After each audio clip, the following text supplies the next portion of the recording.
नमस्ते, वेलकम, स्वागत है आप सभी लोगों का आपके प्यारे चैनल लक्ष्य विजय में। और मैं राजेश सर 20 मई के प्रमुख घटनाओं के साथ एक बार फिर आपके साथ जुड़ गया हूँ।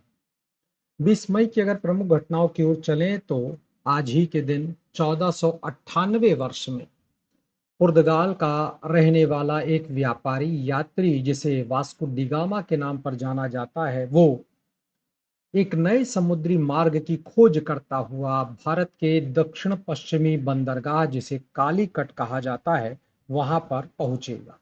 इस नए समुद्री मार्ग का परिणाम ये हुआ कि यूरोप के साथ बंद हो चुका वो व्यापारिक रास्ता जो कभी भारत और यूरोप के बीच व्यापार का एक माध्यम बना हुआ था, वो जमीन और पानी दोनों ही रास्ता था, लेकिन जिस पर आगे चलकर मेडिवल एज में अगर बात करें तो ऑटोनोमन साम्राज्य के द्वारा जो कब्जा कर लिया गया, जिसकी वजह से भारत और दक्षिण पूर्वी देशों के साथ यूरोप के रिश्ते जो टूट गए थे, अब वो इस नई खोज के साथ फिर शुरू हो गए। वास्को डी गामा ने अपनी यह यात्रा एक अन्य व्यापारी जिसे अब्दुल मनीद कहा जाता है उसके साथ पूरा किया, और जब वो कालीकट पहुंचा, कालीकट वर्तमान समय में केरल राज्य में आता है, तो वहां के राजा जमोरिन के द्वारा उसका स्वागत किया गया।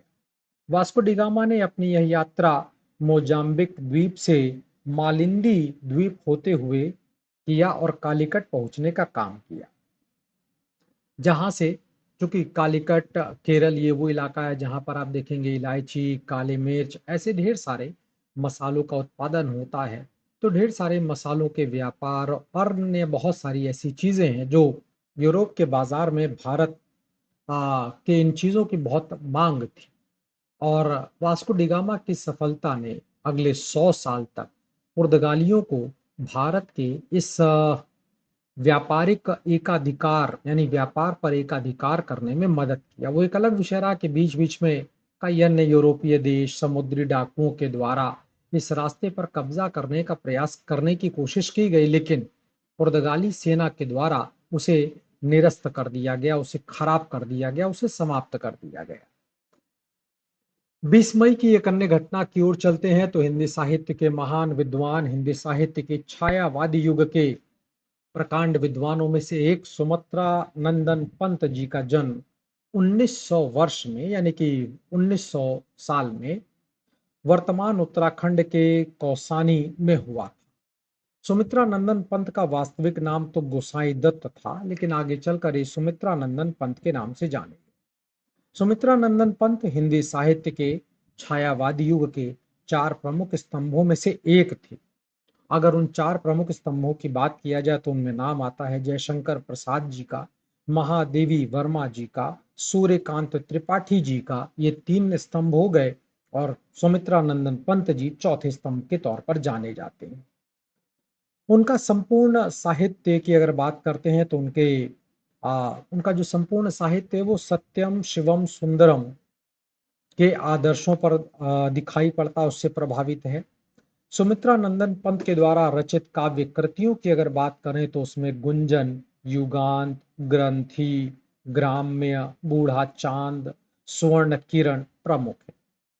हिंदी साहित्य में उनके योगदान को ध्यान में रखते हुए 1961 वर्ष में उन्हें पद्म भूषण से सम्मानित किया गया। 1968 में उन्हें ज्ञानपीठ और साहित्य अकादमी जैसे पुरस्कारों से सम्मानित किया गया। 20 मई की एक अन्य घटना की ओर चलते हैं तो इस दिन भारतीय महिला पर्वतारोही जिन्हें हम लोग प्रेमलता अग्रवाल जी के नाम पर जानते हैं, तो उन्होंने 2011 वर्ष में पर्वतारोहण के क्षेत्र में एक महत्वपूर्ण इतिहास रचा।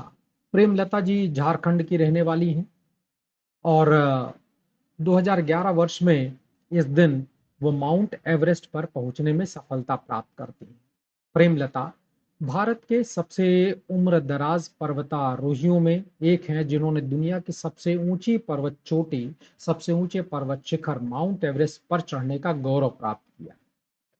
उन्होंने यह कीर्तिमान अपने उम्र के 48वें वर्ष में, यानी 48 वर्ष की आयु में उन्होंने यह सफलता प्राप्त की।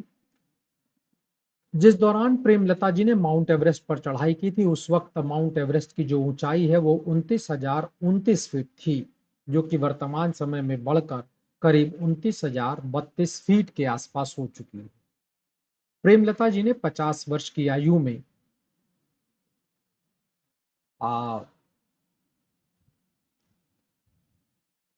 उत्तरी अमेरिका के अलास्का के माउंट मैकिनले की अगर बात करते हैं तो उस चोटी पर भी चढ़कर अपनी उपलब्धि को हासिल किया, यानी इस चोटी पर भी चढ़कर अपनी सफलता प्राप्त की।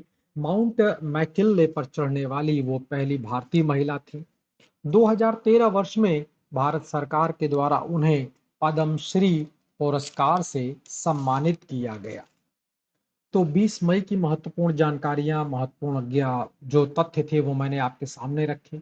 उम्मीद करता हूं कि ये सारी जानकारियां आपको अच्छी लगती होंगी, पसंद आती होंगी। अगर ये वीडियो अच्छा लगता है, पसंद आता है, तो आप वीडियो को लाइक कर दीजिए, शेयर कर दीजिए, अपने दोस्तों के बीच इसको शेयर कर दीजिएगा। साथ ही साथ चैनल लक्ष्य विजय विद राजेश सर को सब्सक्राइब कर दीजिए, बेल आइकन को प्रेस कर दीजिए, ताकि आपको इस प्रकार के वीडियो और मेरे लाइव क्लास जो सुबह 11 बजे इंडियन पॉलिटी और शाम 5 बजे इंडियन हिस्ट्री का लाइव क्लास होता है, उसमें भी आपको शिरकत करने का मौका मिले। आपके सहयोग के लिए बहुत बहुत शुक्रिया, बहुत बहुत धन्यवाद। आप सभी लोगों का दिन शुभ हो। Have a good day.